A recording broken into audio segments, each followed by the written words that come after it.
Yeah, hard fought victory. Obviously, hats off to Middle for the way they played and competed, which is what they do every time they've been here. Obviously, a lot of stuff for us to improve on, but I'm going to focus on the positives. I thought, obviously, the way we ended the game, with the offense giving up the safety, but the defense going out there, putting the fire out, running to the fight, as we call it. Really proud of Tyron Hopper right there. Darius Robinson made his best rush. Christian Williams stuffing the run. And then offensively to go out there and finish the game with the ball in our hand, I think is a real positive moving forward. I know there was a couple of games last year that we weren't able to do that sort of back and forth situation. So that was good to get the work in. Again, a lot of things to clean up, and I'm sure y'all will start asking about those right now. So with that, I'll open up for questions. Eli, the last 3 minutes or so, you talked about how you did close it out. Those previous 6, and just kind of, can you address, obviously, you had the safety and the couple penalties that back you up, just kind of the middle of the fourth quarter, what do you think was going on? Yeah, obviously we got beat on a protection issue right there. We made the first guy miss, and then Brady got pressured and was trying to make a throw. Obviously can't do that. Got to be much better in protection. And 4 sacks is way too many. Definitely disappointed by the amount of pressure that we faced tonight. I didn't anticipate that going into the game. I knew they were a big pressure team, but didn't feel like we were going to struggle as bad as we did with it. So got to go back to the drawing board on getting that corrected.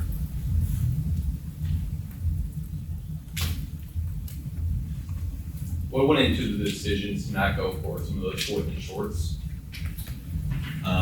The only one that I recall would be the 4th and 1 to start the fourth quarter of 13, ball at midfield. So up 13, punt the ball. Our defense has been playing pretty good defense.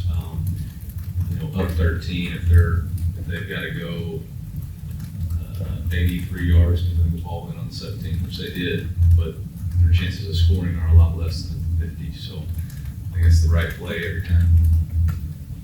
What did you see from Brady tonight, especially in the second half when offense started to slow down a bit?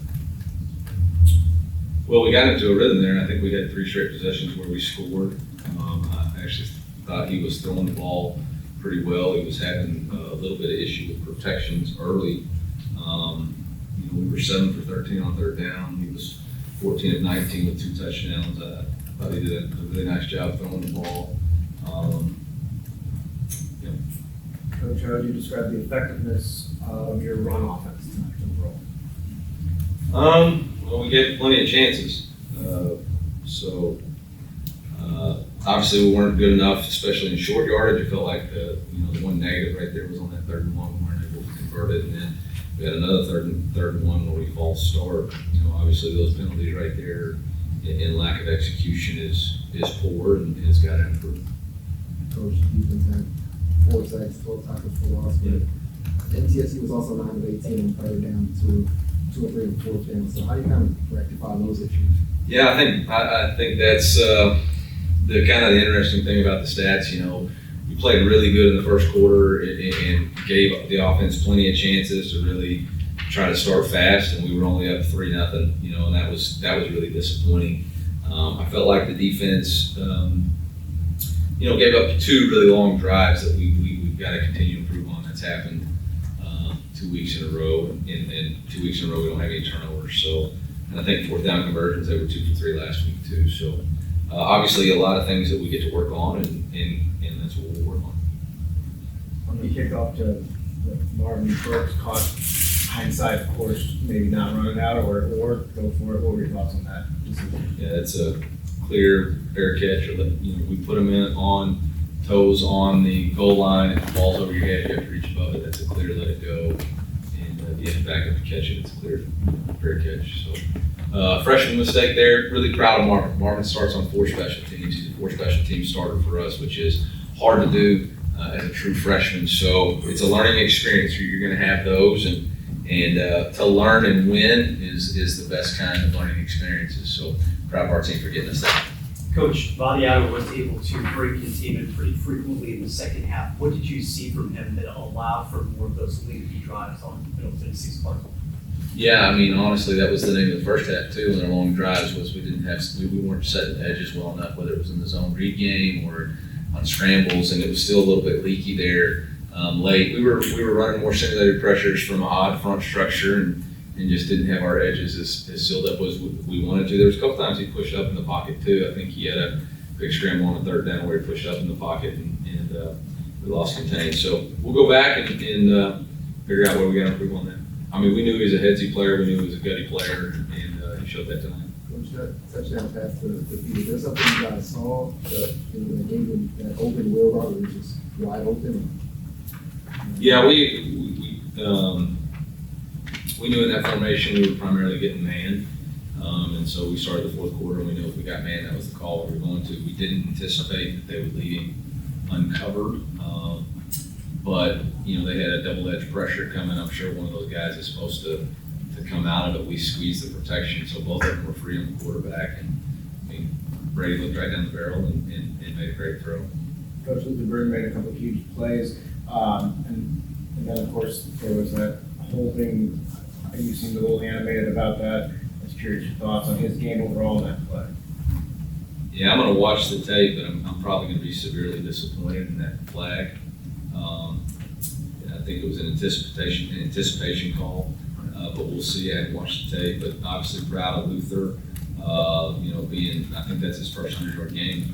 I could be wrong on that, but first 100-yard game. He was really hard to tackle. I thought he was really good at punt returns. I thought he did a nice job. Cody Schrader went over 4,000 yards for his career, which I think there's only three backs in college football right now that have active 4,000 yards. So really proud of him.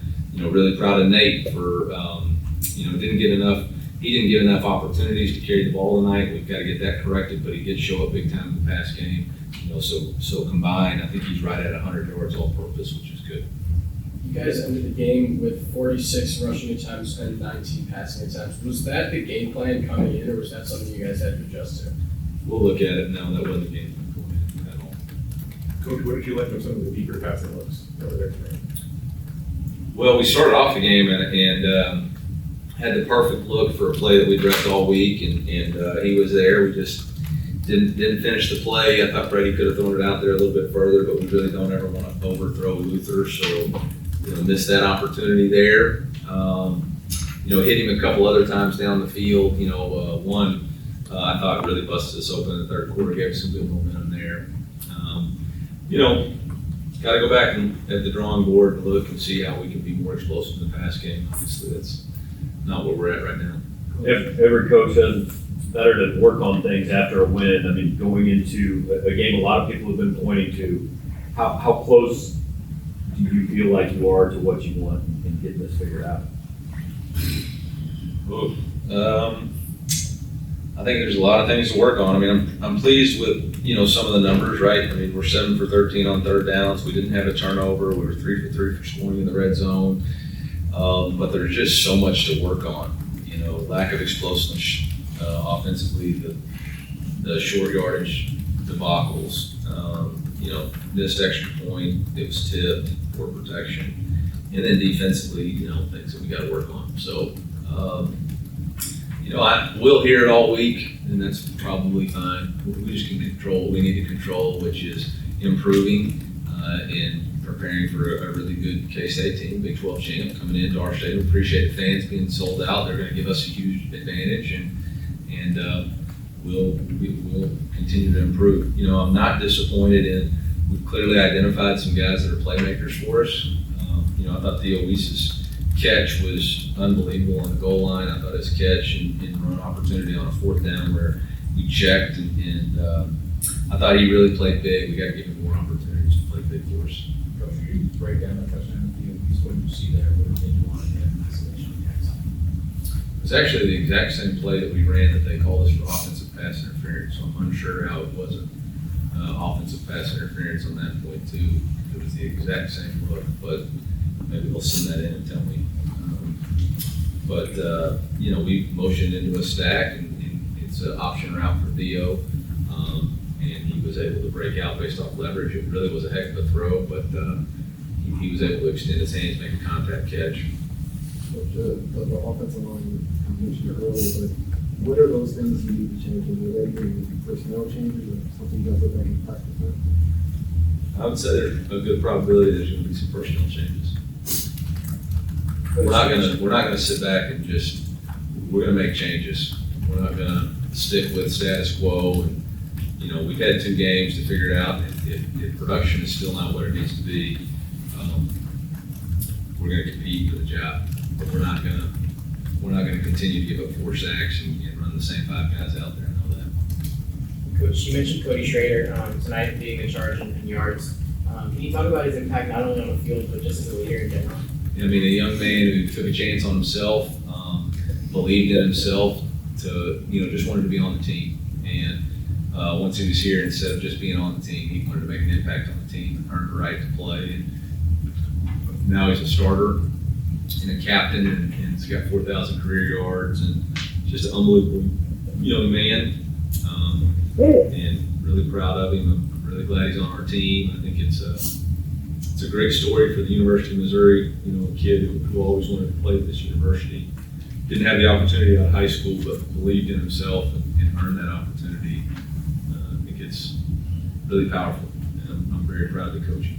Eli, what did you kind of see from Dalen, and also JC in his first game back?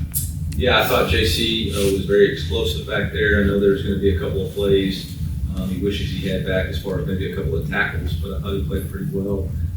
Dalen made some really big plays. I had a couple of TFLs, had a sack, I think.